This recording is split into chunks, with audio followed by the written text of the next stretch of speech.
Thanks. I'm Alex Klein. I'm going to take us out tonight, talk about zoning. But before you all say, ugh, get up and leave and go home early, it's not what you think. I'm going to talk about the unintended consequences and what we can do about it. Okay, let's roll.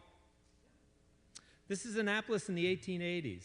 It's amazing. This was created with no zoning code, but today it would be illegal to build. Initially, zoning was used to prevent something like a copper smelting plant next to a residence. But fast forward to today, we have 1,700 pages of code, which often yield counterintuitive results that just don't seem quite right. It's not the way it is, it's the result of the rules we put in place over the last century. Here's some examples. Main Street has a human scale because it was built when people walked everywhere, and that's what's made it so enduring over the ages. We accommodate cars here, but they are not the dominant feature, despite the sometimes maniacal focus on parking downtown. Travel out of town on West Street and you'll find a typical modern zoning result. Separated uses far apart, fast traffic, and big ugly parking lots. It's ugly, unlovable, and oppressive for anyone outside of a car. This is known as a strode, a street-road hybrid. It combines people, businesses, and residences with high-speed traffic. The result is dangerous and has devalued the area, but sadly, it's the default infrastructure in much of this country. Built before the intense zoning we have today, downtown is a pleasant, people-oriented place. It's not about the architecture or even the use, rather about how people interact with the buildings. When I'm here, I just want to sit, have a cup of coffee, and chill. But our zoning code often requires an auto-centric design that's a marvel of checklist engineering. Lots of parking, stormwater management, brick sidewalks, something for everybody. It's beautiful, right? But how often do you say, let's stroll down Upper West Street and have a taquito? Everyone loves Snowflake Alley. It's inviting and interesting and gets you where you want to go quickly and follows the observation made by the famous urbanist Jane Jacobs. Quote, most blocks must be short, that is, streets and opportunities to turn corners must be frequent. On the other hand, Parole Town Center's 900-foot block length is definitely not human scaled.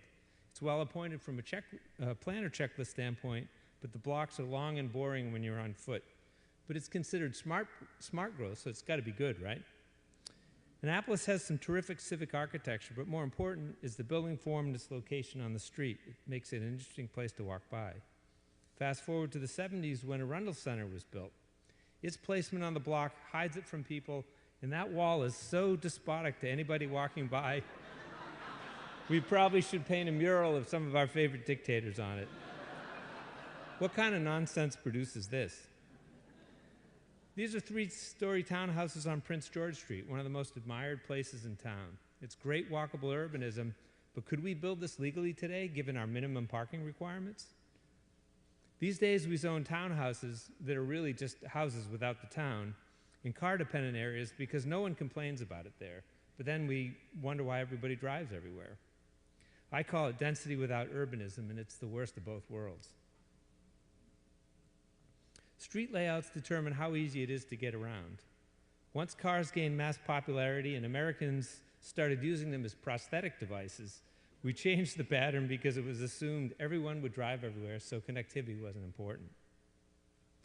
Our older neighborhoods like Eastport, West Annapolis, and Murray Hill have traditional street grids that make walking and biking efficient and pleasant, and as an added benefit, they distribute car traffic and provide redundancy in the case of emergencies, like we have sometimes down on the neck.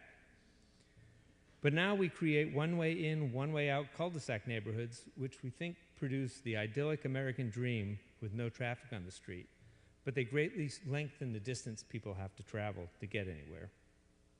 The result is everyone has to use the same pavement, whether they are commuting to work or just getting a quart of milk. If you put this together with lack of connections, you end up funneling walkers, cyclists, and drivers onto busy, congested roads to everyone's detriment. Rules are important, of course, but when we use zoning to fight every little thing we don't like, we end up with a Byzantine code mess, and that often produces large disruptive change that's exactly what we're fighting against in the first place. So let's pick our battles carefully. In the comprehensive plan update, let's do things differently and get back to promoting people-oriented places. If we allow smaller incremental change in our city, we'll evolve organically like before. The right balance is no neighborhood should experience radical change, but at the same time, no neighborhood should be exempt from change. Sure, we might end up with something ugly or cool depending on your perspective, but that's what vibrant cities are: messy, complex, dynamic organisms, and we have to let them breathe. So remember, if you always do what you've always done, you'll always get what you've always got. Thanks for listening, and if you found these topics interesting, check out my blog at teamplan.org for a deeper dive in these topics. Thanks.